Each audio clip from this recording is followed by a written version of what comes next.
আমার যে প্রশ্নটা, আপনি তো সূরা আল ইনফিতর পড়েছেন মনে হয় না? ওকে, তারপর সূরা আল ইনফিতরের আয়াত 15 নম্বরটা একটু পড়তে পারবেন? আপনি বলেন। And I swear by the planets that sometimes recede, that sometimes move straight and sometimes become invisible. এখানে বলা হচ্ছে যে ওকে, প্ল্যানেট গুলো সামটাইম রিকেট অর্থাৎ সম্প্রসারণ বা প্রসারণ করে। তো মহাবিশ্ব ওকে। প্রসারণ করে, আপনারা তো আপনাদের মতে তো কোরআন মিথ্যা, তাহলে 1400 বছর আগে এটা কিভাবে প্রমাণ হলো? আপনি এই আয়াতটা দ্বারা কি বুঝেছেন, আপনি কিভাবে বুঝছেন? এই আয়াতের ব্যাখ্যাটা আপনি কিভাবে বুঝেছেন? জি, এই আয়াতের ব্যাখ্যাটা আপনি কোথা থেকে পড়েছেন বা কিভাবে বুঝেছেন? আমি নিজেই পড়ছি। আমি আসলে ক্লাস ওকে, 8 এ পড়ি তো। তেমন একটা কোরআন নিয়ে পড়া হয় না আসলে। আমি ছোট থেকে কোরআন এটা একটা মাঝে, মাঝে মিনিংটা দেখতাম। আমার কাছে একটা ইংলিশ কোরআন আছে। তো তো এটা পড়ছিলাম। আমি তখন আরকি এটার মিনিংটা দেখলাম এমন।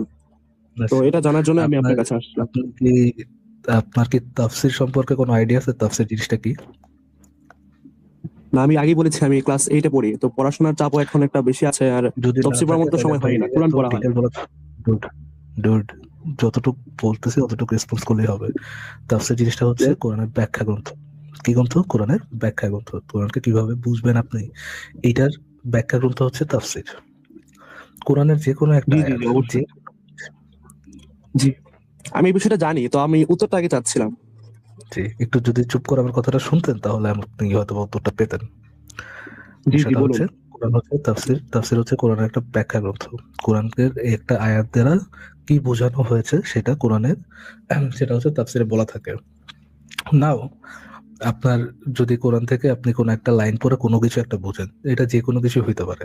আপনি আক্ষরিক ব্যাখ্যা, আক্ষরিক অর্থ নিলেন, যেইটা নেন, যেই আপনি ব্যাখ্যাটাই নেন, কোন একটা আয়াত থেকে যেই বুঝটাই আপনি নেন, ওই বুঝটা সঠিক বুঝ কিনা সেটা জানার জন্য আপনার যে জিনিসটা পাওয়া লাগবে সেটা হচ্ছে আপনার তাফসীর পাওয়া লাগবে। যে আপনি ধরেন কোরআন থেকে বুঝলেন যে কোরআনে মহা সম্প্রসারণের বিষয়ে কিছু একটা বলা আছে।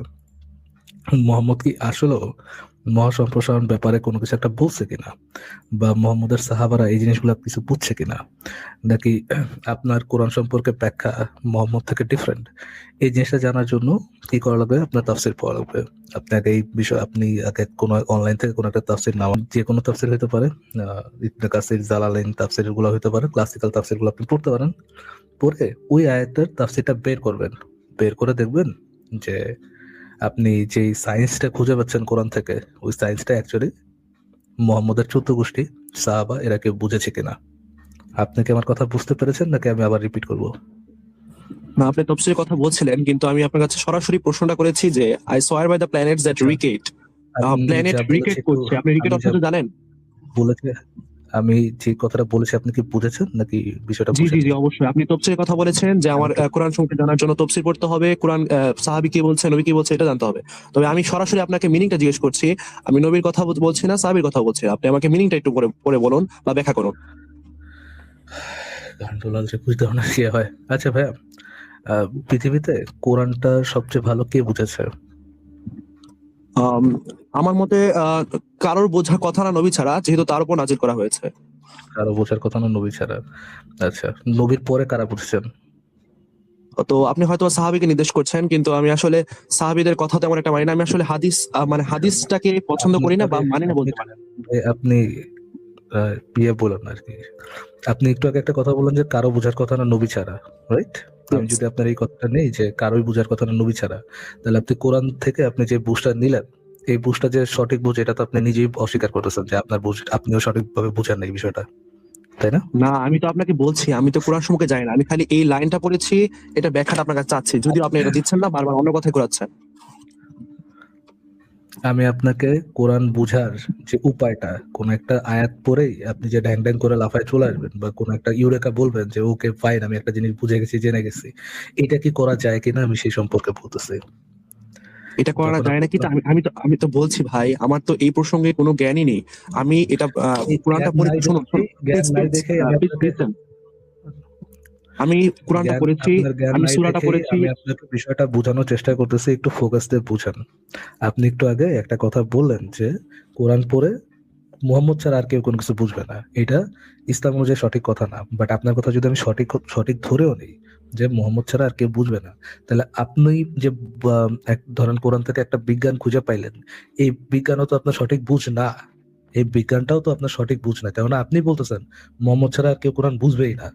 আপনিও তো বুঝেন নাই, তাহলে মানে আপনার কথা অনুযায়ী আপনি বুঝবেন না, আপনি বুঝেন নাই। আপনি যদি কোরআন সম্পর্কে মানে কোরআনের ওই লাইন সম্পর্কে যেটা বুঝেছেন সেটা সঠিক বুঝ না হয়, আপনি নিজেই যদি বলেন যে আপনি নিজেও বুঝেন নাই, তাহলে তো ভাই ওইটা ওইটাকে জেনুইন সত্য একটা ইন্টারপ্রিটেশন ধরে ব্যাখ্যা ধরে আমার ফার্দার আলোচনা করাটা স্রেফ টাইম ওয়েস্ট ছাড়া কোনো কিছুই না। শুধুমাত্র এবং শুধুমাত্র টাইম ওয়েস্ট ছাড়া, সময় নষ্ট ছাড়া আর কোনো কিছুই না।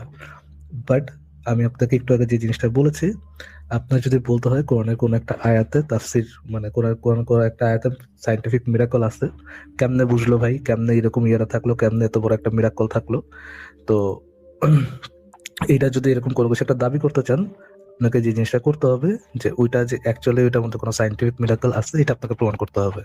ওই জিনিসটা দ্বারা, ওই আয়াতটা দ্বারা মোহাম্মদরা যে আহ, আহ, মহাবিশ্ব সম্প্রসারণ, মহাবিশ্ব ধ্বংস, কোনো প্ল্যানেট ধ্বংস, কোনো প্ল্যানেট রিক্রিয়েশন, এরকম কোনো কিছু বুঝেছে, এটা জিনিসটা আপনাকে অ্যাকচুয়ালি বুঝতে হবে যে এইটাই অ্যাকচুয়াল সঠিক ইন্টারপ্রিটেশন। মোহাম্মদ নিজেও এটা বুঝছে, সাহাবাদের এটা বুঝাই গেছে।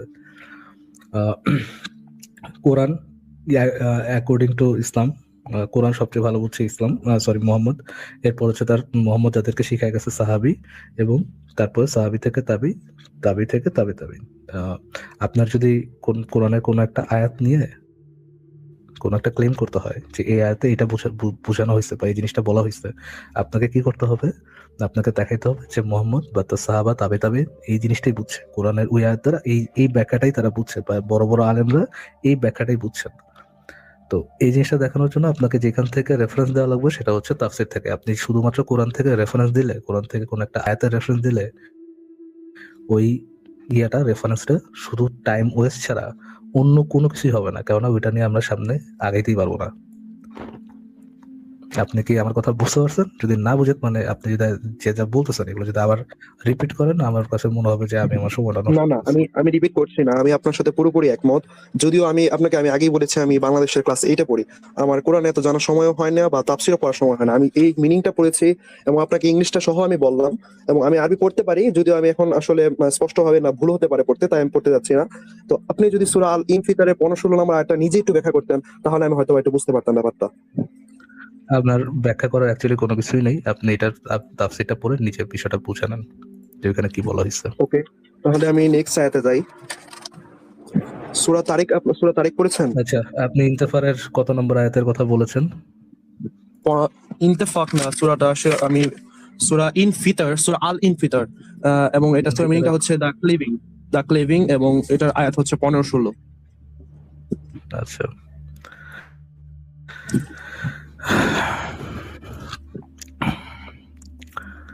লেটস সি, আমি আপনাকে তাফসীরটা বের করে দিই।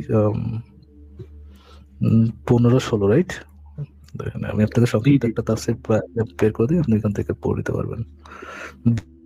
82 নম্বর সূরা তো, রাইট? জি জি, সূরা আল ইনফিতার।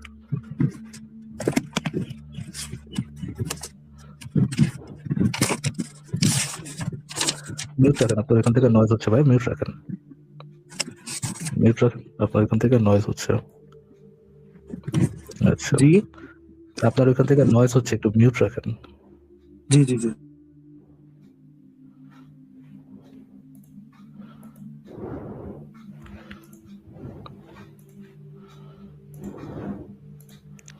আচ্ছা, এইটা হচ্ছে 15 নম্বর আয়াত, 82 নম্বর সূরার 15 নম্বর আয়াত, দেখা যাচ্ছে? জি, দেখতে পাচ্ছি।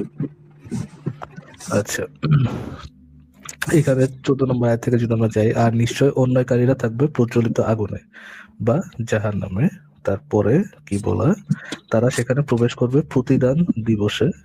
ওকে, কর্মফলের দিন তাদেরকে ওখানে প্রবেশ করানো হবে।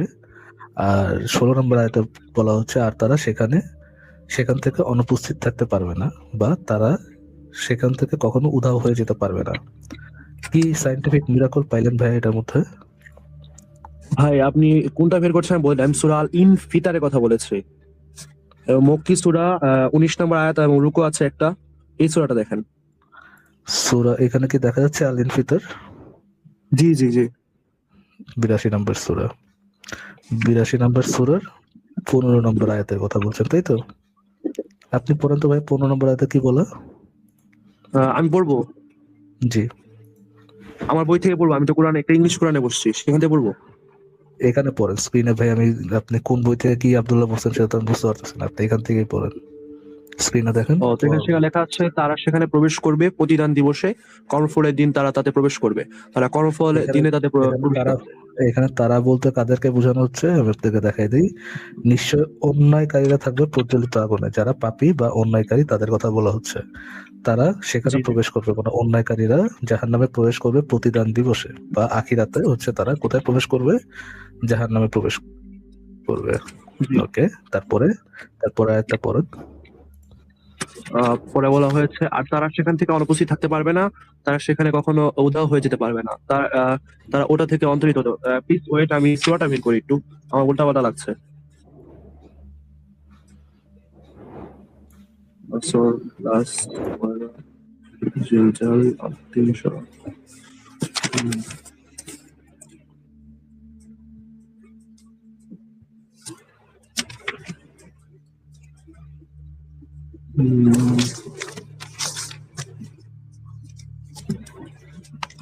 তো আসলে আমি এখানে যে সূরাটা দেখছি এটার সাথে ওটা কোনো মিলই পাচ্ছি না। আপনি যে সূরাটা দেখতেছেন সেই সূরাটার নাম্বারটা কত? কত নম্বর সূরা? আমি একটা ইংলিশ কোরআন নিয়ে বসছি, সেটা সূরা আল ইনফিতার। এখন নাম্বারটা এখানে লেখা নাই, তবে এটা মিনিংটা হচ্ছে সূরা আল ইনফিতার মিনিংটা দেখে দেওয়া আছে দা ক্লেভিং, এবং এটার 19টা আয়াত আছে। আচ্ছা, আয়াতটা আপনি এইটাই তো সেই সূরাটা ভাই। আপনি তাহলে এটা আমি আমি আমি এখান থেকে একটু মিনিংটা পড়ি। I swear by the planets that sometimes rocket, that sometimes move straight and sometimes become invisible. এটা আপনি এই অনুবাদ কোথায় পেয়েছেন? এটা মানে প্রকাশন, এটার নাম বলেন এটা তো। হচ্ছে সূরা আল কুরআনুল কারীম, এটা হচ্ছে Tarjama e Shaikhul Hind, the English translation of Tarjama e Shaikhul Hind. আচ্ছা, আপনার কি ইন্টারনেট তো চলে, তাই না? জি জি জি quran.com নামক ওয়েবসাইটটা তো নাম শুনেছেন নাকি? জি জি শুনেছি।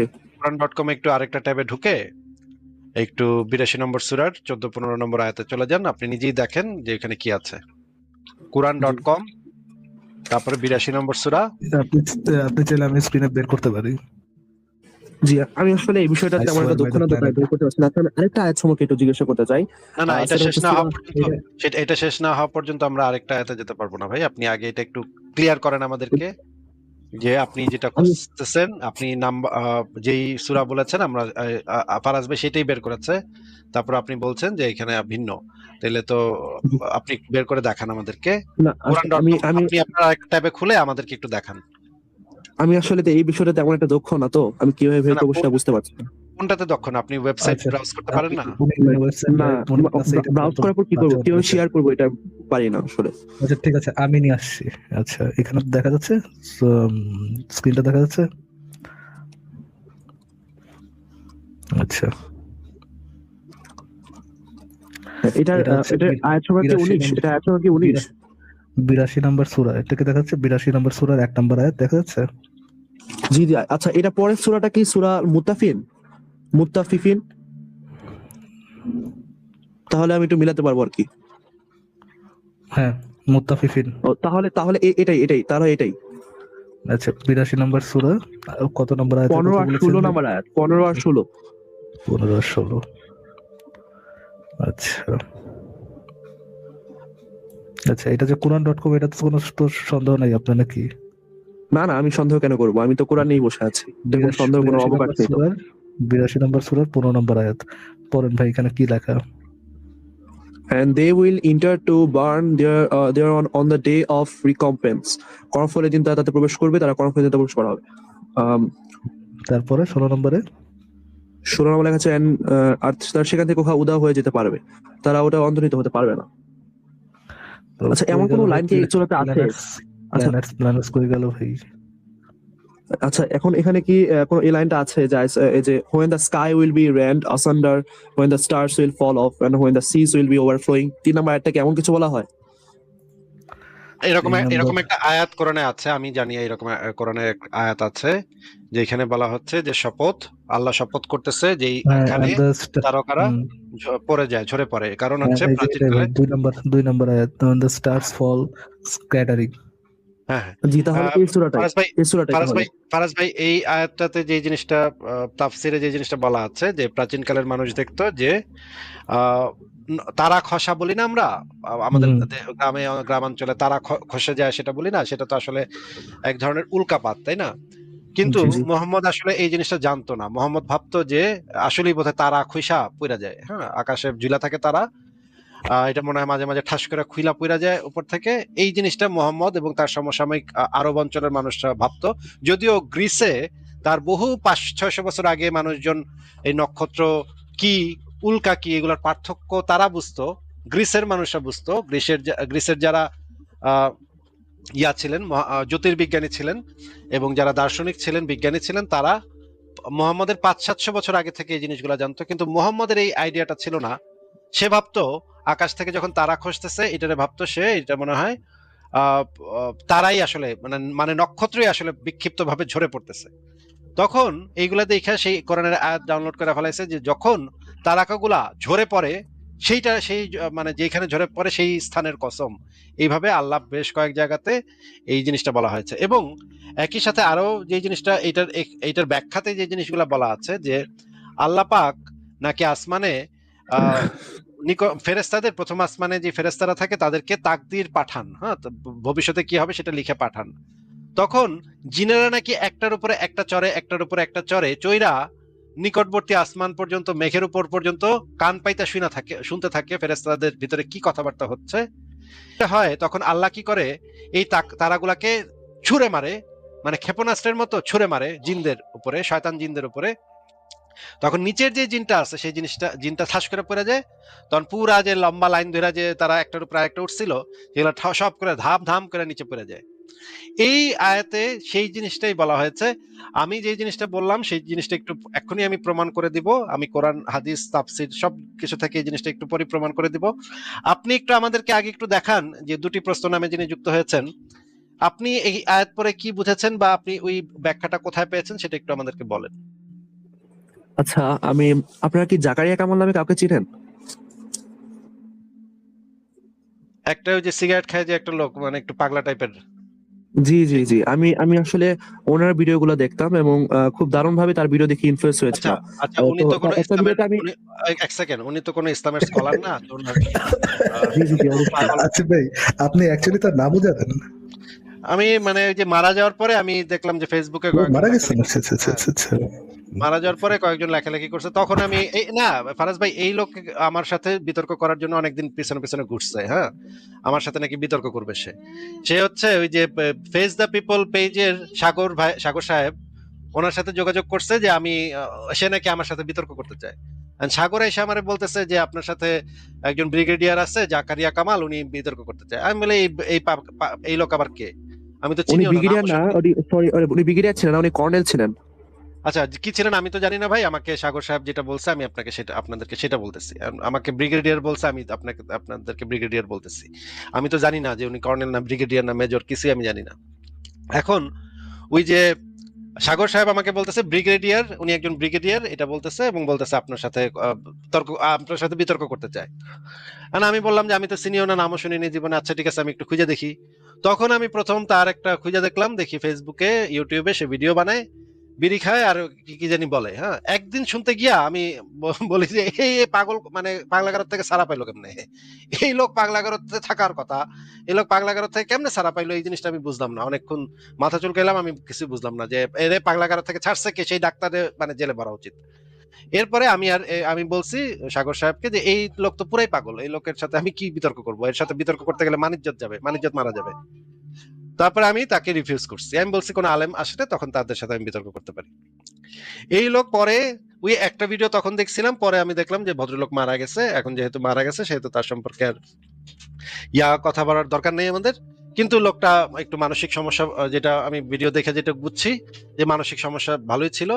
এবং পরে আমি তার মৃত্যুর পরে কয়েকটা 2-3টা ভিডিও আবার একটু ঘুরে দেখলাম যে আসলে লোকটা কি বলতো শুনি। তো পরে দেখলাম যে আসলেই লোকটার মাথা পুরাই গেছিল, হ্যাঁ, হয়তো একা একা থাকতো, মানে নিঃসঙ্গ জীবনযাপন করতো, এই জন্য পুরাই মাথাটা আউলা গেছে। And সে কোরআনের কি কি থেকে কি কি বানাইতো, কোত্থেকে কি বানাইতো ভাই, কিসের সাথে কি মিলাইতো, এটার কোনো আগাও নাই, এটার কোনো মাথাও নাই, কিছু নাই। সে মানে ক্লাসিক্যাল যে তাফসির গুলা সেগুলা সম্পর্কে সে কিছুই জানে না। মানে ইবনে কাসির, তাবারি, তারপরে আমি কি একটু কথা কুরতুবী। বলতে পারবো? আমি এখন কথা বলতেছি ভাই, একটু ধৈর্য ধরে শুনেন। সে জীবনে কোনোদিন এই তাফসির টুফসির কিছু পড়ে নাই জীবনে, হ্যাঁ, সে হচ্ছে কোরআন হয়তো ইংরেজিতে পড়ছে, ইংরেজিতে পড়া তার কাছে মনে হয়েছে যে এখন তো এটা সত্য প্রমাণ করার লাগবে, কোনোভাবে তেনাতোনা পেঁচায় এটার সাথে কোনোটার সাথে কোনোটা মিলাই দিতেছে, এবং সেটা যাচ্ছে তাই ভাবে, কোনো আগা নাই মাথা নেই। যে দেখা যাচ্ছে মুহাম্মদ বলছে এক কথা, সে কইছে পুরো উল্টা কথা, এই জাকারিয়া কামাল কইছে মুহাম্মদের পুরো অপোজিট কথা। এখন কোরআনের ব্যাখ্যা হিসেবে আমরা কি মানে বাংলাদেশের একটা লোক, যে লোক আরবি সম্পর্কে কিছুই জানে না, তার থেকে ব্যাখ্যা নিব নাকি মুহাম্মদের থেকে ব্যাখ্যা নিব? অবশ্যই মুহাম্মদের থেকে ব্যাখ্যা নিব। এইগুলার আসলে মানে এইগুলা নিয়ে কথাবার্তা বলাটা অর্থহীন এবং সময় নষ্ট। হ্যাঁ, দুটি প্রশ্ন ভাই, আপনি কি বলতে চান বলেন। আচ্ছা, উনি ওনার কথাটাই বলছিলাম, যেটা উনি একটা ভিডিওতে বলছিলেন যে আসলে তিনি হাদিসকে অনুসরণ করেন না, কারণ মহানবী সাল্লাল্লাহু আলাইহি সাল্লাম নাকি হাদিসকে পুড়িয়ে গিয়েছিলেন। এবং এটার এগুলো ভুল আগে কথা, আমি এগুলো আমি একটু ভুল শেষ কথা করি। ভাই, এগুলো ভুল আচ্ছা, কথা। আমি একটু তো বলি। এগুলো ভুল বললে আমি শেষ করবেন কিভাবে? ভুল বললে শেষ করবেন কিভাবে? এগুলো তো না, ভুলভাল ঠিক কথা। আছে, ঠিক আছে। এই লোক না, ঠিক ইসলাম আছে। সম্পর্কে কিছু জানে না। এক সেকেন্ড, এক জি, সেকেন্ড। জি, জি, এই লোক জি, ইসলাম জি, সম্পর্কে কিছু জানে না, মাত্র কোনো আইডিয়া নাই। ইসলাম সম্পর্কে বিন্দুমাত্র কোনো জ্ঞান নাই, কোনো আইডিয়া নেই। এই জন্য যাদের এটা নাই তারাই কথা বলে। আপনি যে কোনো একজন আলেম, মানে বাংলাদেশের সবচেয়ে থার্ড ক্লাস আলেমের কাছে গিয়ে জিজ্ঞেস করেন জাকারিয়া জি, কামাল এটা হতে পারে, কইছে, তাহলে দেখবেন সেই থার্ড ক্লাস আলেমও মনে করেন আপনার জুতা দিয়ে বাইরে এই কথা শুনলে, যে এই রকমের বলদের মতো কথা কিভাবে কেউ বলে। হ্যাঁ, এটা হচ্ছে একেবারে মানে খাস বলদের মতো কথা, কারণ এই লোকের কোনো জ্ঞান নেই দেখে এই কথা বলছে সে। আপনি যেটা বলতেছেন মোহাম্মদ পুরায় জি, ফেলতে বলছে, হাদিস পুরায় ফেলতে বলছে, আপনিও আসলে কিছু জানেন না ইসলাম সম্পর্কে, এইটাই প্রমাণ হয়। আপনি যদি সেটা জি, নিয়ে জি, আলোচনা সত্য, করতে এটা চান, এটা সত্য। আপনি যদি আমি সেটা নিয়ে আলোচনা আমি করতে চান, আসলে আপনি যদি সেটা নিয়ে আলোচনা করতে চান যে মোহাম্মদ পুরায় ফেলতে বলছে কি বলে নাই, তাহলে আলাদাভাবে সেই প্রশ্ন উত্থাপন করেন, আমি সেটা নিয়ে জি, আলোচনা করতে পারি, ইনশাল্লাহ। এবং সেইটার রেফারেন্স গুলো আমি আপনাকে দেখাতে পারি, যেগুলা বিভিন্ন জি, জায়গাতে বর্ণনা করা আছে। সবচেয়ে অথেন্টিক রেফারেন্স গুলাই আমি বের করে আপনাকে দেখাবো। কিন্তু আমি আগেই বলে দিচ্ছি, এগুলা হচ্ছে নিরেট গাধামি। এগুলা আসলে আলোচনার যোগ্য না। এই সমস্ত আর্গুমেন্ট, এই সমস্ত কথা, এগুলা আলোচনার টেবিলে আসারও যোগ্য না। এগুলা টঙের দোকানে গিয়ে আপনি বলতে পারেন, এলাকার যে মানে চা বিড়ির দোকান আছে ওইখানে গিয়া কয়েকটা রিক্সাওয়ালা, মুদির দোকানদার, এদের সাথে গিয়ে এগুলো বলতে পারেন, তারা এগুলা হয়তো মানে আপনাকে খুব বাহবা দিবে, ওয়াও ফ্যান্টাস্টিক কইছে, তো আমাকে ওস্তাদে তো দারুণ কইছে। কিন্তু ভাই এটা কোনো একাডেমিক আলোচনাতে আসারই যোগ্য না এই সমস্ত কথাবার্তা। জি, জি, আমি আপনার কথার সাথে পুরোপুরি সহমত, এবং আপনি যেটা বলেছেন যে আসলে আমার ইসলাম সম্পর্কে জ্ঞান নাই, ওইটা আমি পুরোপুরি সত্য, কারণ আমি ক্লাস 8 এ পড়ি। বুঝতে পারছেন আমি অনেক বেশি ছোট, ইসলাম সম্পর্কে তেমন একটা জানি না, তবে কিছু কিছু জিনিসপত্র আমি পড়ছিলাম, এবং তার ভিডিওগুলো যখন আসলো তখন কয়েকটা আমি দেখলাম। এরপরে হচ্ছে আমার ক্লাস 8 এর যে ধর্ম বইটা, সেখানে ওমর বিন আব্দুল আজিজ নামক একজন ব্যক্তির কথা বলা হয়েছে। তো সেখানে একটা লাইন ছিল যে হাদিসগুলো যখন মানে হারাতে শুরু করে, তখন ওমর বিন আব্দুল আজিজ এগুলো আবার সংকলন শুরু করেন। তখন আমার মনে একটা প্রশ্ন আসলো যে আসলে হাদিস কেন হারাবে? মহানবী সাল্লাল্লাহু আলাইহি সাল্লাম যদি সেটা বলে যান, তাহলে সেটা তো সেই সময় থেকে সংরক্ষণ করার কথা। তো তখন আবার ওমর বিন আব্দুল আজিজ কেন আবার সেগুলো সংরক্ষণ করা শুরু করবে, তাও মহানবী সাল্লাল্লাহু আলাইহি সাল্লামের মৃত্যুর কয়েক বছর পর? তো এই প্রশ্নটা উত্থান হওয়ার পরই মনে হয় আমি সার্চ দিয়েছিলাম, তখন জাকারিয়া কামাল ভিডিওটা আসে, তখন তিনি বললেন যে যে আসলে হাদিসগুলা মহানবী সাল্লাল্লাহু আলাইহি সাল্লাম নিজেই বলে পুড়িয়ে গেছেন, কারণ এগুলো নাকি কোরআনের সাথে সাংঘর্ষিক হতে পারে বেশ কিছু ক্ষেত্রে। এবং যেহেতু সে সময় মানুষজন মুখস্থ বিদ্যায় বেশি পারদর্শী ছিল, এবং মহানবী সাল্লাল্লাহু আলাইহি সাল্লাম তো আসলে তার শিক্ষা ছিল না, তিনি লিখতে পারতেন না, তো তিনি মুখস্থ করাটাই বেশি প্রেফার করতেন। তো মুখস্থ করার ক্ষেত্রে তিনি মুখস্থ করাটা মানুষ প্রেফার করতে মানুষকে বলতেন, এবং তার সাহাবীগণ মনে হয় বেশিরভাগ মুখস্থই করেছেন। তো মুখস্থি করার ক্ষেত্রে দুইটা সাংঘর্ষিক হতে পারে, বা হাদিস এবং কোরআনটা মিলে যেতে পারে, এটার আশঙ্কা মহানবী সাল্লাল্লাহু আলাইহি ওয়াসাল্লাম করেছিলেন, এবং তিনি মৃত্যুর পূর্বে নাকি হাদিসগুলো পুড়িয়ে যান, এবং পুড়িয়ে যাওয়ার পরে হয়তো বা যে ওমর বিন আব্দুল আজিজের সময়।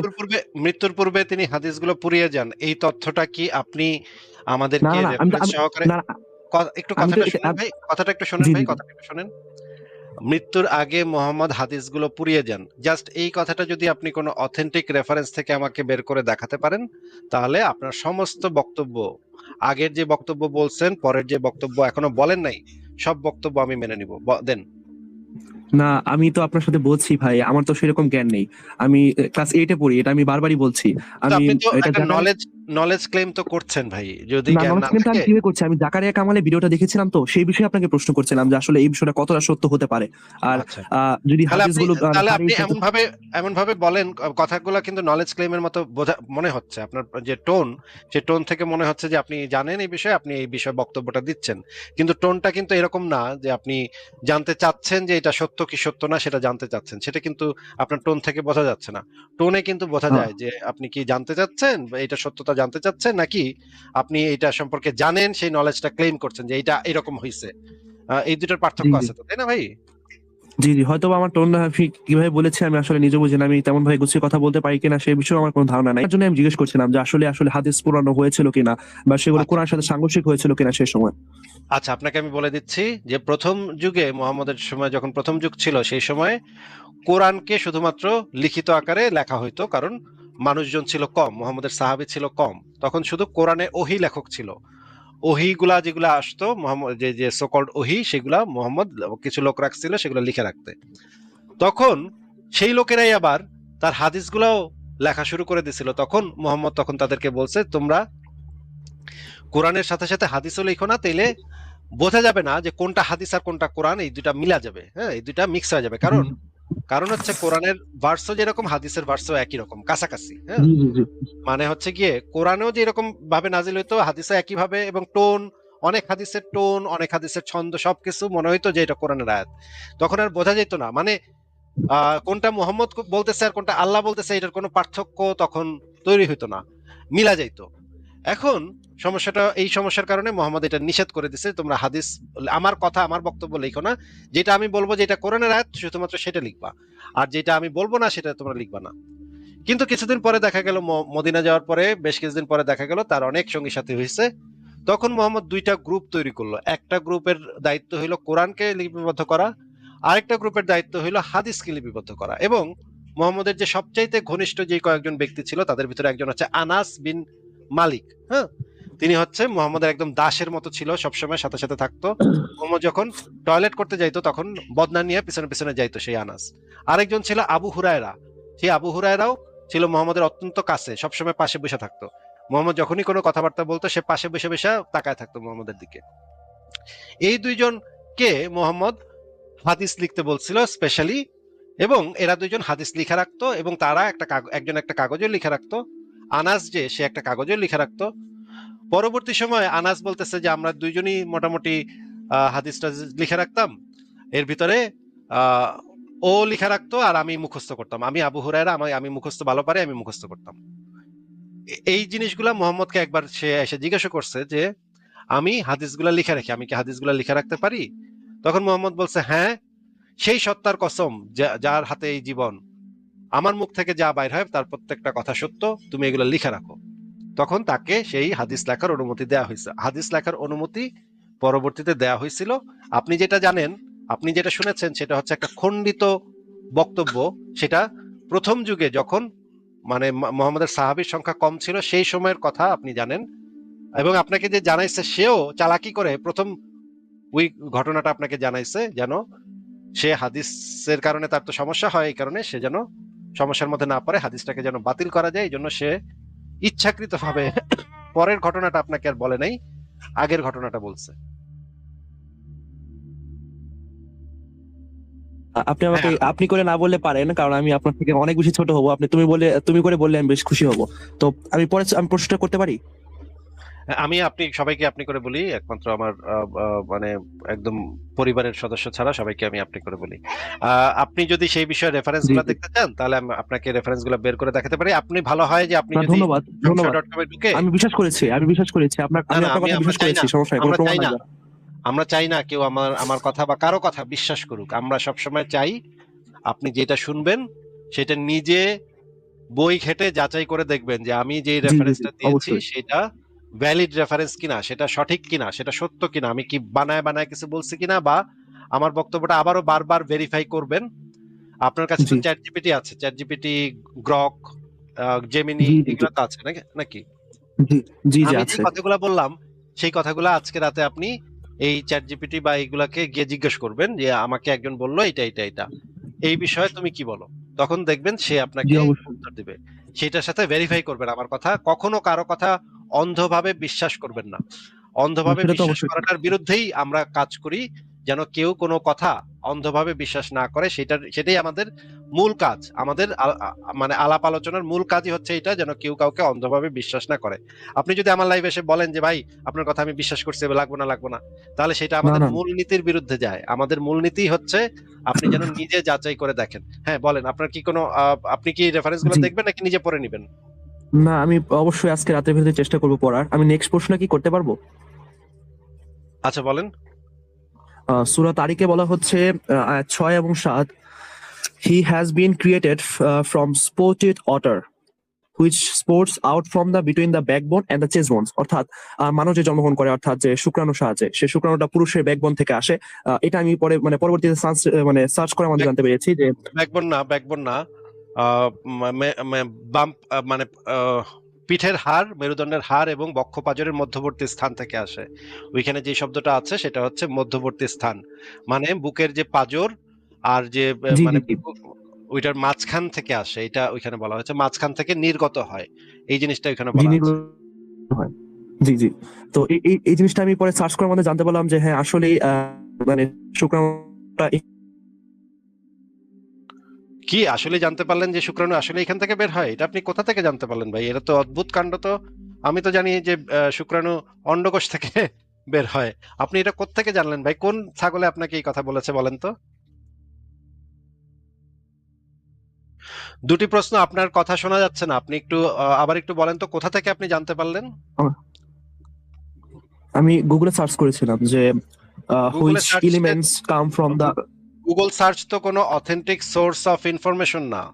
গুগলে যে কোনো মানুষ যে কোনো কিছু ইন্টারনেটে লিখতে পারে, সেই জিনিসটা গুগল সার্চ ইঞ্জিন, সেই গুগল কি করে সেই জিনিসগুলা আপনাকে এনে দিবে, সেই বিষয়ে লেখায় আপনাকে এনে দিবে। গুগল তো ভেরিফাই করার মতো কোনো জায়গা না যে গুগলে পেলাম। গুগলে তো অনেক কিছুই পাওয়া যায় ভাই। হ্যাঁ, গুগলে সার্চ তার করলে তো মানে অনেক। তার মানে কি এটা মিথ্যা হতে পারে? আমরা এখন দেখবো দুজন মিলে একসাথে টেস্ট করে দেখবো যে এটা মিথ্যা কি সত্য, সেটা আমরা একটু দুজন মিলেই দেখবো। আমরা একটা চ্যাট জিপিটি কে জিজ্ঞেস করব, বা গ্রক, এখন সবচেয়ে ভালো এআই চ্যাটবট হচ্ছে গ্রক। গ্রককে আমরা দুজন মিলে একসাথে জিজ্ঞেস করব যে জি জি। মানে এই যে বীর্য, মানুষের যে স্পার্ম, সেটা কোথা থেকে বের হয়, সেটা আমরা শুক্রাণু জি।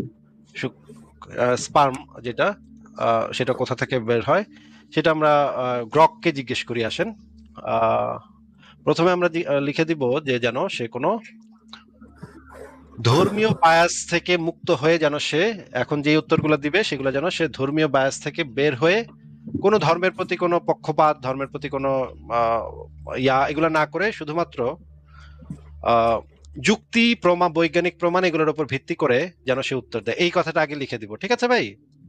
জি জি জি। আচ্ছা, কারণ হচ্ছে গিয়ে এই যে চ্যাট বট গুলা যেগুলা করে, মানুষের ধর্মীয় অনুভূতির কারণে অনেক সময় উত্তর দিতে সংকোচ বোধ করে। কারণ অনেক মানুষ ধর্মীয় অনুভূতিতে আঘাত পেলে এরা চায় না যে মানুষ তাদের ধর্মীয় অনুভূতিতে আঘাত পাক। আমরা এখানে লিখলাম সকল ধর্মীয় বায়াস থেকে ঊর্ধ্বে উঠে কোনো ধরনের ধর্মীয় অন্ধবিশ্বাসকে গুরুত্ব না দিয়ে, পলিটিক্যাল কারেক্টনেস বা আধুনিক অ্যাপোলজেটিক ব্যাখ্যাকে গুরুত্ব না দিয়ে, শুধুমাত্র যুক্তি ও বৈজ্ঞানিক প্রমাণের দ্বারা উত্তর দেবে, যেন কোনো ধর্মকে পক্ষপাত করা না হয়। কোরআনে বলা আছে বীর্য বের হয় বক্ষপাজর ও কি চেস্ট বোন, চেস্ট বোন এন্ড আহ, ব্যাকবোন। মেরুদণ্ড না, জি জি। মেরুদণ্ডের মধ্য হতে। আচ্ছা, বীর্য বানানটা ভুল করছি আমি, বানানটা সমস্যা ঠিক। সে বুঝতে পারবে, দিয়ে দেন, সার্চ দিয়ে দেন, সমস্যা নেই। এটা বৈজ্ঞানিক ভাবে কতটা সত্য? আচ্ছা, ঠিক আছে, এবার আমি সার্চ করি, দেখি গ্রক কি উত্তর দেয়।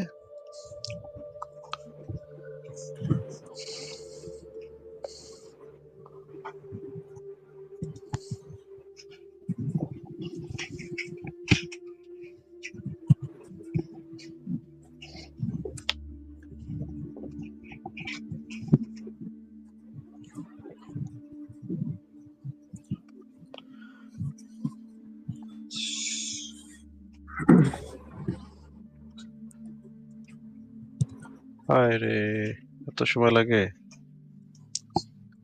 আচ্ছা, সে অনেক, আমি এক্সপার্ট হিসেবে অ্যান্সার করতে বলছি, এই জন্য সে অনেক ডেটা অ্যানালাইসিস করে উত্তর দিচ্ছে। ফার্স্ট ওইটা দিলে দ্রুত উত্তর দিত, কিন্তু আমি সবসময় এক্সপার্ট হিসেবে কমান্ড দিই, এই জন্য সে। আচ্ছা, জি জি, সমস্যা নেই। এখানে বলা হচ্ছে যে সূরা আর আত-তারিকে উল্লেখ আছে মানুষ একটি উৎসরিত তরল থেকে সৃষ্টি হয়েছে যা মেরুদণ্ড পাঁজরের মধ্য থেকে উদ্ভূত হয়। এই বর্ণনা বৈজ্ঞানিকভাবে সত্য নয়। দেখা যাচ্ছে ভাই? জি জি, দেখতে পাচ্ছি। ও ও, তাহলে তো ভাই মুসিবত হয়ে গেল। আচ্ছা, দেখি কি লেখা।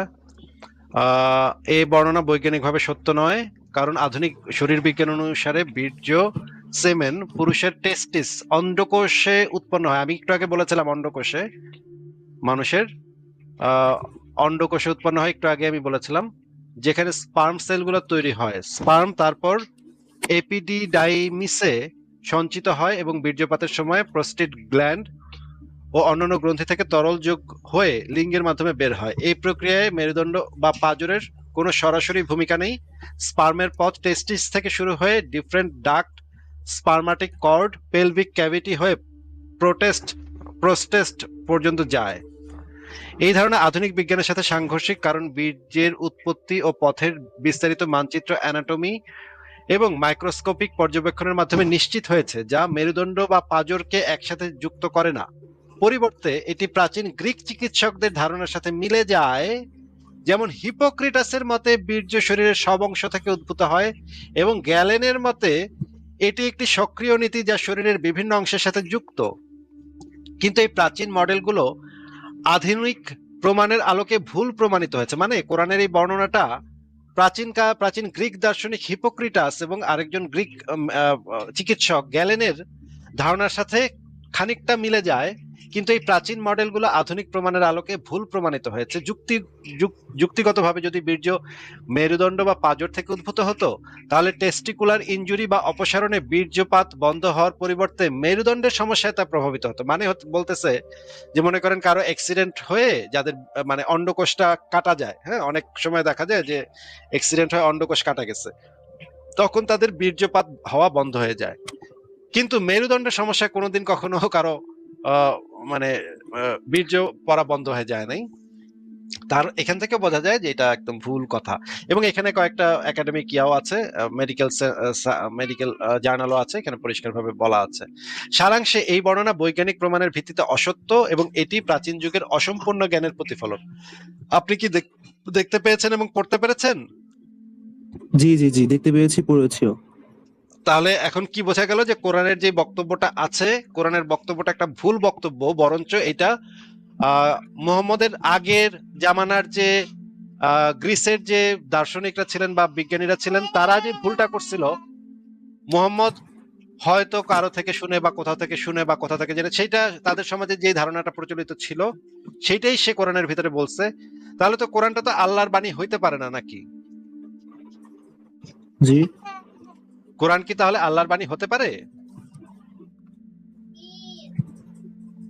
আল্লাহর তো এটা জি, আমি জানা বুঝতে থাকার পেরেছি কথা। আসলে। আল্লাহর তো এটা জানা থাকার কথা যে বীর্য কোথা থেকে উৎপন্ন হয়, এটা তো আল্লাহ হইলে তো সেটা ডেফিনেটলি তার জানা থাকার কথা। কিন্তু যদি মোহাম্মদ যদি এরকম একজন ব্যক্তি হয় যে আশপাশের থেকে মানুষ, এই বিষয়ে আমি আসলে মতামত প্রকাশ করতে পারছি না। আহ, এই আচ্ছা এই বিষয়টা জেনে আপনার কাছ থেকে জানতে পেরে আমি উপকৃত হলাম। আচ্ছা, আপনার কাছে তো আপনার কাছে যদি ফোন থাকে তাহলে তো আপনার কাছে এই জিনিসগুলো আছে, গ্রক, চ্যাট জিপিটি, জেমিনি, সবগুলাকে প্রথমে একটা কমান্ড দিয়ে নেবেন। আমি যে কমান্ডটা শুরুতে দিয়েছিলাম, সমস্ত ধর্মীয় বায়াস থেকে, ধর্মীয় পক্ষপাত থেকে ঊর্ধ্বে উঠে উত্তর দিতে হবে। কোনো ধর্মের প্রতি পক্ষপাত করা যাবে না, কোনো অন্ধবিশ্বাসকে পক্ষপাত করা যাবে না, শুধুমাত্র যুক্তি এবং প্রমাণের ভিত্তিতে উত্তর দিতে হবে। এই কমান্ডটা দিয়ে তারপর যে কোনো প্রশ্ন শুরু করবেন, দেখবেন চ্যাটবট গুলা এই কমান্ডটা দিয়ে নিলে তখন সে ঠিকঠাক ভাবে উত্তর দেয়। এটা যদি না করেন তাহলে অনেক সময় সে ভুলভাল উত্তর দেয় এবং অনেক আচ্ছা, আমি সময়। কি একটু একটা অনুরোধ করতে পারি? হ্যাঁ, বলেন। তো আমি যে মিনিংটা দেখছিলাম, এখানে বলা হয়েছে যে which spurts out from the between the backbone. তাহলে এখানে আপনি একটু কষ্ট করে যদি লিখতেন যে is sperm spurts out between the backbone and the chest bones, এটা যদি একটু সার্চ করতেন কষ্ট করে। কিন্তু এখানে তো বলেই দেওয়া হয়েছে এটার সাথে কোনো ইয়াই নাই। এই প্রক্রিয়ায় মেরুদণ্ড বা পাঁজরের কোনো সরাসরি ভূমিকা নেই। স্পার্মের পথ টেস্টিস থেকে শুরু হয়ে different duct, spermatic cord, pelvic cavity হয়ে প্রোস্টেট পর্যন্ত যায়। এটা তো এখানে পরিষ্কার বলে দেয়া আছে। আচ্ছা, তারপরেও ঠিক আছে, আপনার ইসের জন্য আমি আবারও কি জিজ্ঞেস করবো আপনি বলেন। ইস লেখেন ইস। বাংলায় বলেন, বাংলায় বলেন। আমি তো আসলে এটা ইংলিশ করে নিয়ে বসেছি এখন বাংলায় আচ্ছা স্পটস আউট আসলে মিনিংটা আমি জানি না। স্পটস আউট মানে কি আপনি বলতে পারবেন একটু কষ্ট করে? স্পটস আউট, আচ্ছা বাংলাতে আমি লিখতেছি, আপনি বাংলাতে পুরোটা বলেন কি। Is sperm spots out between the backbone and the chest bones?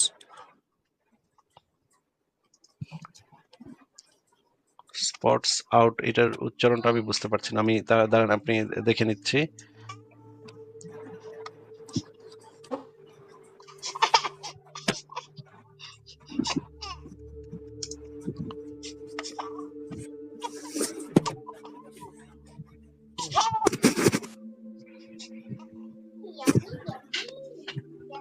আচ্ছা, ফারাজ ভাই আপনি কি একটু কথা বলবেন? আমার এই যে ছেলেটা একদমই অস্থির করে ফেলতেছে আমাকে।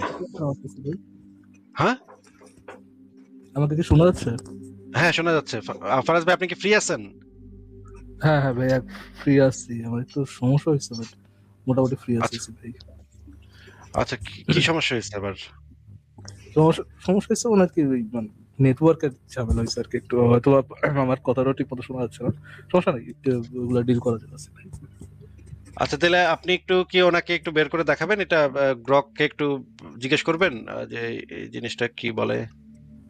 আমি তো টাইপই করতে পারতেছি না। বা ইয়া ভাই, দুটি প্রশ্ন ভাই, আপনি আমাকে প্রাইভেট চ্যাটে একটু টাইপ করে দেন তো, আমি টাইপও করতে পারতেছি না, কারণ আমার কোলে আমার ছেলে, সে আমাকে টাইপ করতে দিচ্ছে না আসলে। হ্যাঁ, আচ্ছা আমি কি তাহলে ইংলিশটা লিখে দিব এখানে মেসেজ বক্সে? প্রাইভেট চ্যাট বক্সে আপনি ইংলিশটা লিখে দেন। জি জি জি।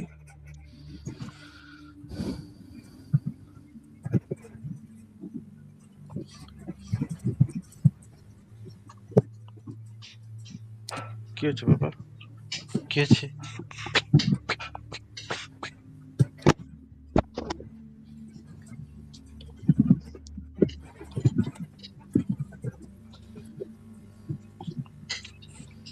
স্পাউট আউট, যে আমি লিখেছি। আচ্ছা আমি দেখতেছি। আচ্ছা ঠিক আছে, আমি এটা কপি করে এটা আমি ইজ হবে না, ডাজ হবে, ডাজ স্কোয়াড আচ্ছা, আউট। গ্রক বুঝে নিবে না, অসুবিধা নেই, ক্লাস 8 এ পড়ে চলে। ঠিক আছে, এটা আমি দিচ্ছি, দেখি কি বলে। আচ্ছা ওকে করতেছেন।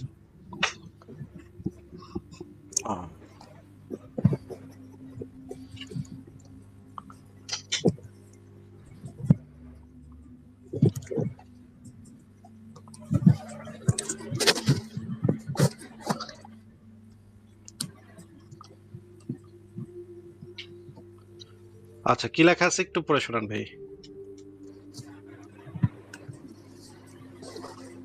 আমি কি পড়বো? হ্যাঁ হ্যাঁ, আপনি পড়েন। So no sperm does not spot out from between the backbone and the chest bone and the ribs.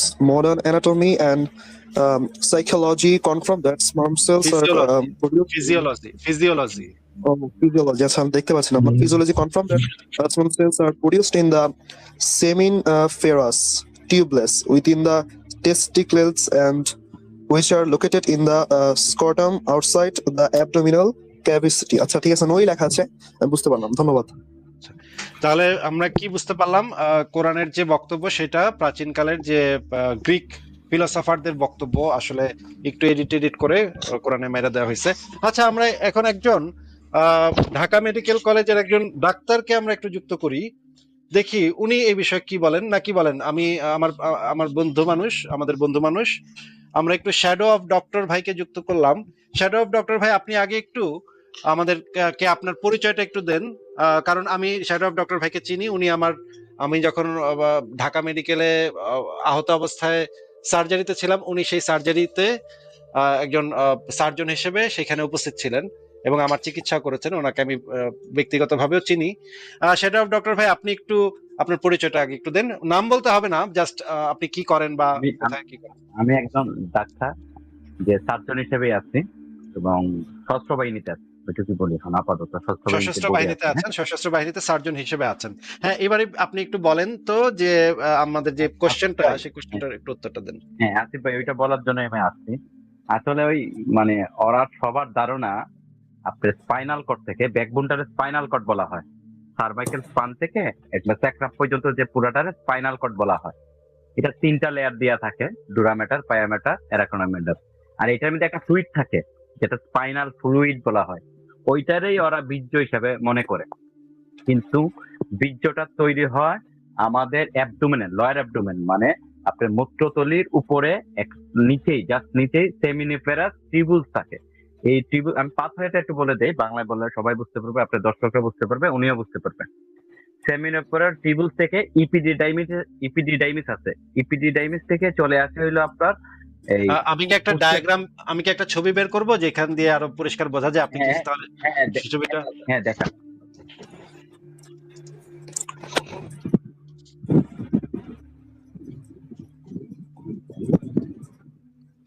আচ্ছা, আমি একটু ছবিটা বের করি, তারপর আমরা দেখব যে এখানে কোন জায়গাটাতে থেকে বের হচ্ছে সেই জিনিসটা আমরা একদম সরাসরি ইসের থেকে দেখব।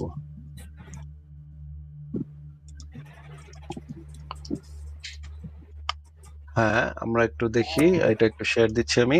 যদিও ছবিটা একটু মনে হতে পারে একটু অ্যাডাল্ট ছবি, কিন্তু এটা তো আসলে আমরা একটা জিনিস জানার চেষ্টা করতেছি। আমরা একটু দেখবো। ভাই আপনি বলেন তাহলে কোন জায়গাটা সম্পর্কে কি বলছেন, আপনি বলেন। শ্যাডো অফ ডক্টর ভাই বলেন। হ্যাঁ, শোনা যাচ্ছে? হ্যাঁ একদম। আচ্ছা আসিফ ভাই, খুব সুন্দর একটা ছবি দিয়েছেন, নাইস। ছবিটা দেখেন আপনি, এই ব্লাডারের পাশে সেমিনাল বেসিকল আছে, সেমিনাল বেসিকল। হ্যাঁ, বেসিকলের পাশে আছে ইজাকুলেটরি ডাক্ট। যখন আপনার পেনিসটা ইজেক্ট হয়, এই ইজাকুলেটরি ডাক্টটা কনস্ট্রাকশন করে, তখন ওই স্পার্মটা সামনে ফ্লো হয়। দেখেন ইউরেথ্রা আছে, ইউরেথ্রাল গ্ল্যান্ড আছে, বাল্বো ইউরেথ্রাল গ্ল্যান্ড আছে, পাশে একটা প্রোস্টেট গ্ল্যান্ড আছে। প্রোস্টেট একটা গ্ল্যান্ড, এটা একটা মানে থলির মতো, মেয়েদের যেমন ইউটেরাস থাকে, মানে পুরুষদের এই ইউ থাকে, প্রোস্টেট গ্ল্যান্ড থাকে। এই দেখেন প্রোস্টেট গ্ল্যান্ড থেকে দেখেন একটা বাল্বো ইউরেথ্রাল গ্ল্যান্ড ইউরেটার দিয়ে আপনার পেনিসে চলে যাচ্ছে। খেয়াল করতেছেন? উনিও হয়তো খেয়াল করতেছেন। পেনিসে গিয়ে, পেনিসে কিন্তু 3টা লেয়ার থাকে, এই যে দেখা যাচ্ছে পেনিসটা, এই পুরো পেনিসটার 3টা লেয়ার থাকে, ভ্যাজাইনালিস, এলবোনিস আর ইয়োটা। আচ্ছা, নিচে দেখেন আবার ওইটার একটু স্কুটাল স্যাক, নিচে যখন ওই পেনিস থেকে চলে গেল, স্কুটাল স্যাকের মধ্যে আমাদের টেস্টিস থাকে, যে এই টেস্টিসটার কাজ হইলো বীর্যটা উৎপন্ন করা। এই টেস্টিসের কাজে হইলো বীর্যটা উৎপন্ন করে ওই পাথওয়ে আবার সেই গ্ল্যান্ডের মাধ্যমে রিপ্লেস করা। দেখেন আপনি যে পিকচারটা দেখাইছেন, এই পিকচারটা একটা ইন্টারনাল পিকচার, আর যেটা বাইরে ছিল ওই যে ব্যাকবোন যেটা বলা হয়েছে স্পাইনাল কর্ড, এটা কিন্তু এক্সটার্নাল, পিছনে। এটার সাথে এটার কোনো সম্পর্কই নাই। ওরা যদি স্পাইনাল ফ্লুইডটারে যদি বীর্য হিসাবে বলে, আর এই মানে বীর্যটা যদি এই গ্ল্যান্ডে, আপনি পোস্টের গ্ল্যান্ডে না আসলে কখনোই বীর্য স্পার্ম তৈরি হবে না।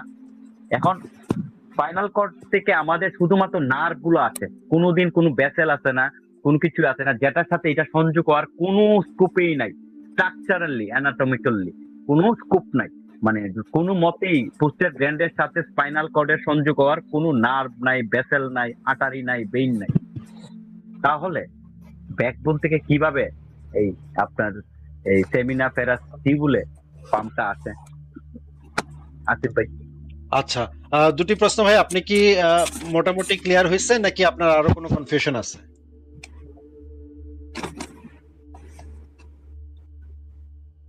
দুটি প্রশ্ন ভাই, আপনার কি মোটামুটি অবশ্যই ক্লিয়ার হয়েছে। ধন্যবাদ ব্যাপারটা জানো। আমার আরেকটা প্রশ্ন আছে। আপনি কি এই বিষয়টা আরো কোনো প্রশ্ন করে শ্যাডো অফ ডক্টর ভাইয়ের কাছ থেকে আরো একটু ক্লিয়ার হয়ে নিতে চান নাকি? শ্যাডো অফ ডক্টর ভাই, ক্লিয়ার হয়েছে, আমি ক্লিয়ার হয়েছে। আমার একটা প্রশ্ন আছে। শ্যাডো অফ ডক্টর ভাই, প্রাচীন গ্রিসের যে দার্শনিকরা ছিলেন বা গ্যালেন বা ওনারা যারা ছিলেন, তাদের ধারণাটা কি ছিল এই বিষয়ে? মানে গ্যালিলিও, গ্যালেন প্রাচীন যে গ্রিসের যে মানে চিকিৎসা বিজ্ঞানের যে জনক গ্যালেন, ওনার কি ধারণা ছিল এই যে স্পার্মটা কোথা থেকে বের হয়? ওরা তো মানে ওদের যে প্রাচীন বইয়ের যেটা ছিল, ওরা তো ফার্স্টেই বলছিল ব্যাকবোন থেকে আসে, মেরুদণ্ড থেকে আসে। মানে প্রাচীন একটা ধারণা ছিল যে মেরুদণ্ডের কাছাকাছি জায়গা থেকে এই স্পার্মটা আসে। হ্যাঁ হ্যাঁ এটা এবং একটা প্রাচীন সবার ধারণা। বেশি এই ধারণা থেকেই কিন্তু আপনার ইসলামের এই জিনিসটা আসছে আসিফ ভাই। আচ্ছা, কিন্তু এটা এই তো ধারণা একেবারেই সত্য না, এটা তো একেবারেই ভুল। তা আপনি তো পিকচার দিয়ে দেখাই দিলেন দুইটা সেপারেট রুমে যদি আপনার মানে সংযোগ ব্রিজ না থাকে তাহলে কিভাবে আসবে বলেন? দুটোই আলাদা, ব্যাকবোন আলাদা, আর আপনি যে স্ট্রাকচারটা দেখেছেন আলাদা। আচ্ছা শ্যাডো অফ ডক্টর ভাই, আমি একটা জিনিস যেটা জানি যে ভ্যাসিকটমি করে ছেলেদের, সম্ভবত ভ্যাসিকটমি বলে এটাকে, যে ওই যে যে পাতটা, সেই পাতটাতে একটা জায়গাতে কাইটা দেয় যেন ওইটা এই পর্যন্ত আসতে না পারে। এইটা দিয়ে তো যদি করে তাহলে তার স্পার্ম বের হয় না, নাকি কি হয় তাহলে? লামটা বের হয় না, ব্লক হয়ে যায়। ওই আপনার সেমিনার টিউবসটারে কেটে এখানে আমরা সেলাই করে দিই, স্টিচ অফ করে দিই। তাতে কি হয়, আপনি একটা টিউব দেখেন, লম্বা টিউবে যদি মাঝখানে বাঁকা করে এই বেঁধে দেন তাহলে কি পানিটা দুই দিক থেকে যাবে কোথাও? ঠিক সেই রকম। আচ্ছা, তাহলে তো আমরা বুঝতে পারি যে ওই পাতটা দিয়েই আসলে অন্ডকোষ থেকে এটা তৈরি হয় এবং ওই পাতটা দিয়ে ওই জায়গাতে আসে। আমাদের যদি মেরুদণ্ডে কখনো ব্যথা হয় তাহলে কি আমার স্পার্ম বের হওয়া বন্ধ হয়ে যাওয়ার কোনো সম্ভাবনা আছে? মেরুদণ্ডে ব্যথা হইলে পান না, তবে নার্ভের কারণে অনেক সময় এজোস্পার্মিয়া ঘটে। নার্ভ দুর্বল হইলে লয়ার নার্ভ গুলা মানে আপনার স্যাক্রামের নিচে, আপনার যেটার মধ্যে বসি এটারে স্যাক্রাম অংশ বলে, এখানে কিছু নার্ভ থাকে, তো নার্ভ গুলা তো সংযোগ থাকে, নাইলে তো সেক্সুয়াল ফিলিংস পাইতো না। এগুলার কারণে পেইন হইলে মানে মানে আপনি বন্ধ হওয়ার কোনো পথ নাই, কিন্তু তার দুর্বলতা আসতে পারে। আচ্ছা, অনেক ধন্যবাদ শ্যাডো অফ ডক্টর ভাই। দুটি প্রশ্ন ভাই, আপনার কি কোনো প্রশ্ন আছে? জি, একটা প্রশ্ন আছে, আপনার অনুমতি দিলে আমি করব। আচ্ছা ফারাজ ভাই, আজকে আর আমি আলোচনা করতে পারতেছি না। ফারাজ ভাই, আমি তাহলে আজকে বিদায় নিই। আসিফ ভাই, আমার ওকে, একটা ঠিক প্রশ্ন আছে ছিল। চলুন। আচ্ছা শ্যাডো ভাই বলেন আপনার প্রশ্নের উত্তর দিয়ে চলে যাই। আসিফ ভাই, আপনাদের ওই ছোটদের জন্য মানবতা বইটা বলছিলেন বাংলাদেশের জন্য ফ্রি, ওই গুগল প্লেতে পাবে, এটা কিন্তু পাওয়া যাচ্ছে না, কিংবা আমি কোথাও পাচ্ছি না। এটা আমি আসলে কয়েকটা স্কুলে দিব প্ল্যান করতেছি, এটা পাচ্ছি না। এটা একটু আপনি দেখেন আমাকে তো। একটা মেল করে, আপনার মেল অ্যাড্রেস আছে আমার কাছে, আমি আপনাকে মেল করবো না কালকে। ওকে, থ্যাংক ইউ। ঠিক আছে শ্যাডো ভাই, ভালো থাকেন, আপনাকে বিদায় জানাই। ফারাজ ভাই, আমি তাহলে বিদায় নিই। ওকে, ঠিক আছে ভাই, গুড নাইট ভাই। গুড নাইট তাহলে। আরে বাচ্চারা কি আমি কি আমার জি, প্রশ্ন করব? হ্যাঁ হ্যাঁ ভাই বলেন। তো সূরা নাম্বার 21 এবং আয়াত নাম্বার হচ্ছে 30, সেখানে আল্লাহ বলছেন যে অবিশ্বাসীরা কি দেখে না যে আকাশ আর জমিন একসঙ্গে সংযুক্ত ছিল, অতঃপর আমি উভয়কে আলাদা করে দিলাম আর প্রাণ সম্পন্ন সবকিছু পানি থেকে সৃষ্টি করলাম, তবু কি তারা ঈমান আনবে না? এখানে আমার দুইটা প্রশ্ন। আল্লাহ প্রথম যে কথাটা বলেন যে আকাশ আর জমিন একসঙ্গে সংযুক্ত ছিল, আমরা জানি যে বিগ ব্যাং হওয়ার পূর্বে পুরা মহাবিশ্ব বা যা কিছু ছিল তা একটা বিন্দুতে ছিল, এবং ওই বিন্দুটা বিস্ফোরণ হওয়ার পর প্রসারণ শুরু হয়, যা এখনো চলছে। এটার সাথে কি এটা সম্পর্কযুক্ত? আর আরেকটা প্রশ্ন, নিচে যে লাইনটা আছে সেটা হচ্ছে আর প্রাণ সম্পন্ন সবকিছু পানি থেকে সৃষ্টি করলেন, মানে হচ্ছে আমরা জানি যে আসলে আমাদের যে মানব দেহ এখানে 60 থেকে 70% পানি, তো এইটার সাথে কি এটা কোনো সম্পর্ক আছে কিনা, আমার প্রশ্নটা এটা। আচ্ছা, আমি আপনাকে উত্তর না দিয়ে স্টাডি ম্যাটেরিয়াল দিয়ে দিচ্ছি। স্টাডি ম্যাটেরিয়াল হচ্ছে আগে যেটা বলছিলাম সেটাই, ওই জিনিসগুলোর তাফসীর পড়বেন। প্রথমত এটা ওই আয়াতের তাফসীরটা পড়বেন, তাফসীরে কি কি বলা আছে এটা পড়বেন।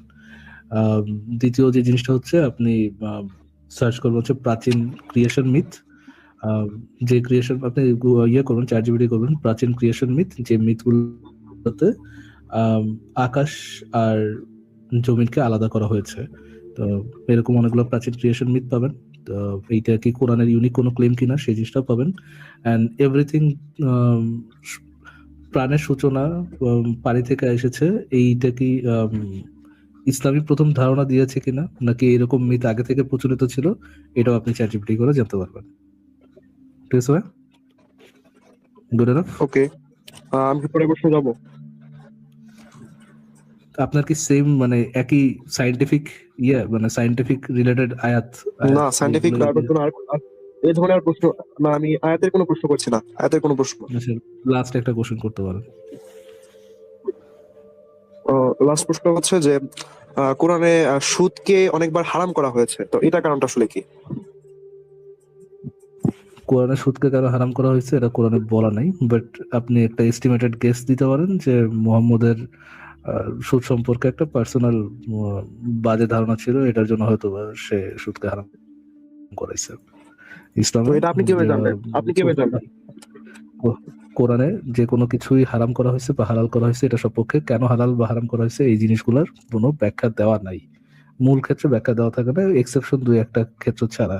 ফর এক্সাম্পল, আল্লাহ মানে কারণ দর্শাই নাই যে এইটা কেন করতে হবে বা এটা কেন করা যাবে না, এটা সপক্ষে কোনো কারণ আল্লাহ কোথাও দর্শাই নাই, দুই একটা জায়গা ছাড়া। যেমন যেমন পুরুষরা কেন নারীদের থেকে সুপিরিয়র, তো এইটার একটা কারণ আল্লাহ কোরআন দর্শাইছেন মোস্ট প্রবাবলি সূরা নিসার মধ্যেই, যে যে পুরুষদেরকে নারীদের থেকে আহ, উত্তম ভাবে বা সুপিরিয়র ভাবে তৈরি করা হয়েছে, কেননা পুরুষ নারীদের ভরণ পোষণের দায়িত্ব নেয়, পুরুষ নারীকে ইনকাম করে খাওয়ায়, এই জন্য হচ্ছে পুরুষের সুপিরিয়র। এরকম লোয়ার টিয়ার পাগল ছাগল মার্কা যুক্তি আল্লাহ কোরআনে দিয়েছেন। বাকি হালাল হালাল হারাম হারাম কেন এটা হালাল বা কেন এটা হারাম, এটা সম্পর্কে কোরআনে তেমন একটা যুক্তি দেওয়া নাই। আমি যেটা বললাম যে মোহাম্মদ দের একটা খারাপ ইয়ে ছিল, এটা একটা এস্টিমেটেড গেস ছাড়া কোনো কিছু না। এটা তো মনে হচ্ছে আমার, এটা তো আপনার মতামত মনে হচ্ছে যে আপনি মনে করছেন এটা আমি এস্টিমেটেড তো কেস। এস্টিমেটেড গেস বললামই তো, এটা তো আমার এস্টিমেটেড গেস যে মোহাম্মদের এটা সম্পর্কে ইয়া সম্পর্কে মানে সুদ সম্পর্কে একটা বাজে ধারণা ছিল, বাজে ধারণা ছিল। কোরআনে কেন সুদ নিষেধ করা হয়েছে এটা সম্পর্কে কারণ কোরআনের মধ্যে দেয়া নেই, এই জন্যই আমি একটা এস্টিমেটেড গেস বলেছি, আমার এস্টিমেটেড গেস বলেছি। এবার কি বুঝতে পেরেছেন? জি জি জি, অবশ্যই। ঠিক আছে ভাইয়া, জি, থ্যাংক ইউ ধন্যবাদ। আপনাকে জি, যুক্ত করার জন্য। দুইটা প্রশ্ন আপনাকে আটকানোর জন্য যথেষ্ট হয়। থ্যাংক ইউ, আপনাকে যুক্ত হওয়ার জন্য ধন্যবাদ। welcome. আটকে গেলাম। আচ্ছা, লেটস সি। নবী মোহাম্মদ আচ্ছা, প্রথমত র্যান্ডম ভাই, আপনি নেক্সট আরেকদিন যুক্ত হয়, আসিফ ভাই তো চলে গেল, নেক্সট আরেকদিন যুক্ত হয়, আপনি আপনার বাকি গল্প যদি বলতে চান আসিফ ভাইকে বলতে পারেন আর কি। ঠিক আছে ভাইয়া, ধন্যবাদ। আসলে ডক্টর ভাইকে একটা কোশ্চেন করতে যাচ্ছিলাম আপনার উপকারিতা সম্পর্কে। তো সেই আচ্ছা ভাই তো চলে গেছেন, আপনি নেক্সট একটা লাইভে যুক্ত হন তাহলে। ঠিক আছে ভাই, ধন্যবাদ। ওকে, ঠিক আছে। নবী মোহাম্মদ আপনাকে যুক্ত করা হয়েছে, আনমিউট করে বলুন। আমাদের নবী নিজেই চলে আসছেন কবর থেকে, বলুন ভাইয়া, নবী সাহেব বলুন।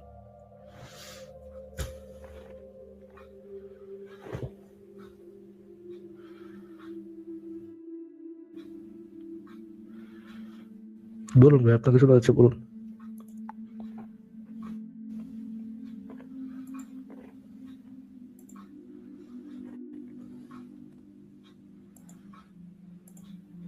আচ্ছা, আই থিঙ্ক নবী মোহাম্মদ আবার কবরে চলে গেছেন বা ঘুমাই গেছেন সামথিং। ভাইকে তাহলে বিদায় জানাই। চুনাহাগা আপনাকে যুক্ত করা হয়েছে, আনমিউট করে বলুন। ফরাজ ভাই ভালো আছেন? জি ভাই ভালো আছে, সবাই আপনি ভালো আছেন, বলুন। এই তো ভাইয়া, ওই ছেলেটা চলে গেল, আমি ওর সাথেই ওর প্রশ্নগুলো আসলে সহজ সরল, মানে এখনই মানে ক্লাস 8-এ পড়ে তো কিছু ইসলামী ধারণা নিয়ে হয়তো শুধু ওই কিছু সুনাহাগা মোমেনের বক্তব্য শুনছে। আসলে ওই সম্ভবত ইংলিশ মিডিয়ামে পড়ে, ইংলিশ মিডিয়ামের ছেলেগুলো একটু বাইরের নলেজ কম থাকে আমার যেটা ধারণা। ও আসলে আচ্ছা যে প্রশ্নগুলো করছিল, আমি চাচ্ছিলাম যে ওর সাথেই কানেক্ট হয়ে ওর এই প্রশ্নগুলো সঠিকভাবে অ্যান্সার দিতে। তো পরবর্তীতে অবশ্য আসিফ ভাই খুব সুন্দরভাবে অ্যান্সার গুলো দিয়েছে। আপনি যখন প্রথমে শুরু করছে না, তখনই আমি রিকোয়েস্ট পাঠিয়েছিলাম আপনাকে। তো আমি মাঝে মাঝে আপনার আলোচনার মাঝে ঢুকতে চাই, কারণ এদের উত্তরগুলা সহজভাবে দেওয়ার জন্য আর কি। তো সেক্ষেত্রে আর কি এইভাবে আপনারা তো ওভাবে অ্যাকসেপ্ট করেন না, তো এটা কিভাবে করলে আপনারা অ্যাকসেপ্ট করবেন